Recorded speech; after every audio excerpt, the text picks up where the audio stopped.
Okay, I'm doing an example analysis of this sentence right here.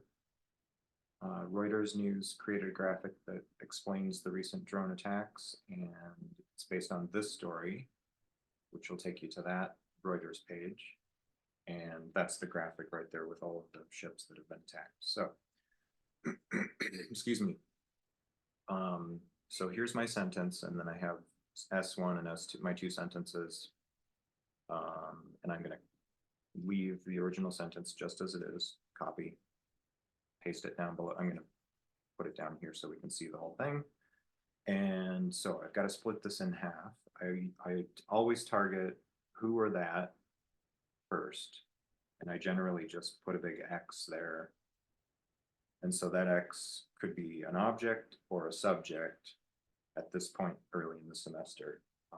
And you just got to figure out what combination of these two pieces of sentences is going to be equivalent to the original sentence above.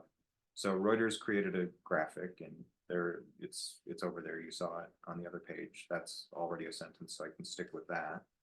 And then X explains the recent drone attacks. So I guess the graphic, not Reuters, explains the recent drone attacks. And okay, so that looks good. Those are both complete sentences. And so my sentence number one is this guy right here. And remember, these two sentences together have the same meaning as the original sentence with the restrictive relative clause above. So again, I'm going to keep the original sentence where it says S1 unchanged, and Reuters created a graphic. So Reuters News, not they news, right? They created a graphic. So that's my subject. And might, so I'm inserting a modal verb before my suspected verb. They might create a graphic. And so that's my verb ID. And Reuters News created it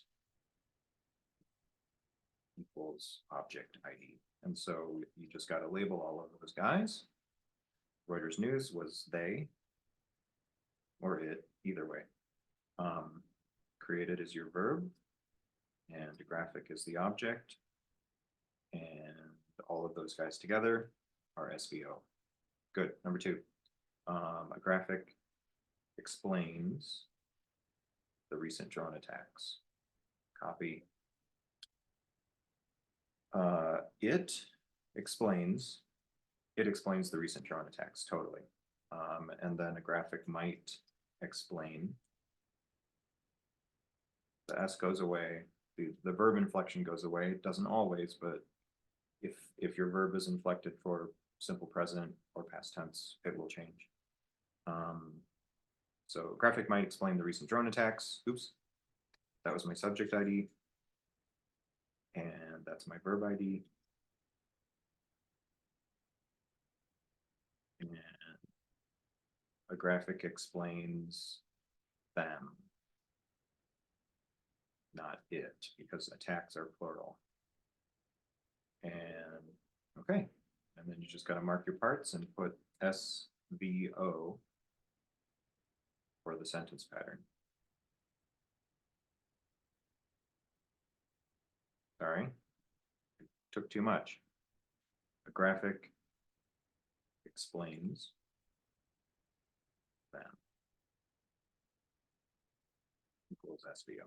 Good. Okay. And then you copy the original sentence. I'm going to leave the period off and paste it down there. And then I'm going to very carefully paste on top of here the stuff I have up here. How did I end up with they there? Oops. Reuters News created a graphic. Always double check your work, right? So SVO, Reuters News created a graphic. And as I'm selecting this, I'm looking down here, Reuters News created a graphic. So I'm copying and I'm pasting it right on top of everything before that. Good. And then that is my restrictive relative pronoun.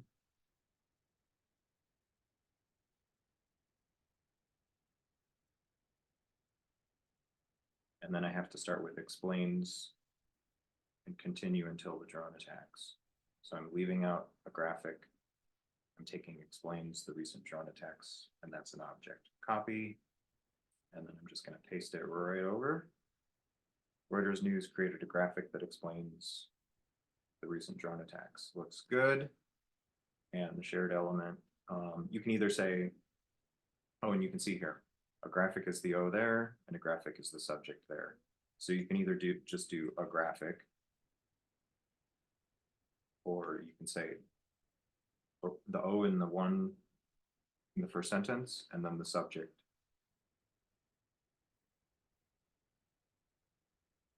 in the second sentence, either way. Okay, and that's it. And I'll delete all of this stuff, and then you're going to have a video of that posted on your YouTube channel.